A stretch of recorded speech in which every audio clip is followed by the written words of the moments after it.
இன்னைக்கு காலையிலே எதுவும் சமைக்கலைங்க. இன்னைக்கு புரோட்டா வாங்கி சாப்பிட்டாச்சு. நம்ம வீட்டு கேணியை சுத்தம் பண்றதுக்காக வந்திருந்தாங்க. கேணியில பாத்தீங்கன்னா தண்ணி நிறைய இருந்துச்சுங்க. மோட்டரை போட்டு தண்ணியை ஓட விட்டு சும்மா தாங்க உட்காந்துருந்தாங்க. நொங்கு சாப்பிட்டு ரொம்ப நாளாச்சு அப்படின்னு சொல்லிட்டு நம்ம வீட்டு பக்கத்து மரத்துல நொங்கு இருந்துச்சுங்க. அதை வெட்டி கேட்டேன், வெட்டி தந்தாங்க. அதையுமே வெட்டி குடிச்சிட்டு, மல்லிகை பூச்செடி பாத்தீங்கன்னா ரொம்பவே அடசலா இருந்துச்சுங்க. அதையுமே கழிச்சு விட சொல்லிட்டேன். அருவா பாத்தீங்கன்னா நல்ல அருவா வச்சிருந்தாங்க.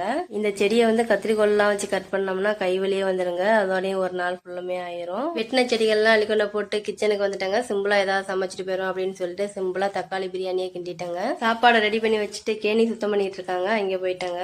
பாருங்க, கேணி சுத்தம் பண்ணும்போது 2 புதையல் கிடைச்சிச்சுங்க. என்ன புதையல்னு பாத்தீங்கன்னா, எங்க வீட்டுல இருந்தா அரிக்கிற கம்பியை காணோம்னு நானும் கொல்ல புல்லாவே தேடிட்டேங்க. சுத்தமா காணாம போச்சு. சரி, அதோட இன்னொன்னு வாங்கிட்டு வந்தேன். அதுவுமே பாத்தீங்கன்னா அதையும் காணாம போச்சுங்க.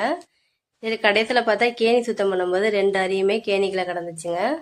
இது யாரோட வேலைன்னு பாத்தீங்கன்னா, எங்க வீட்டுக்கு முனியாண்டின்னு ஒரு தாத்தா வருவாருங்க. அவர் வந்து கொஞ்சம் மெயின்ட் கோளாரா இருப்பாரு. அவர் பார்த்த வேலை தாங்க இதெல்லாம். நான் இந்த கம்பியை காணோம்னு தேடிட்டு இருக்கும்போதே அவர் கேணியை உத்து பார்த்துக்கிட்டு இருந்தாருங்க. அப்பயே எனக்கு ஒரு டவுட் இருந்துச்சுங்க. இது மட்டும் இல்லைங்க, ஒரு அருவா 2 கத்தியும் கிடந்துச்சுங்க. நாளைக்கு சந்திக்கலாம். பாய்.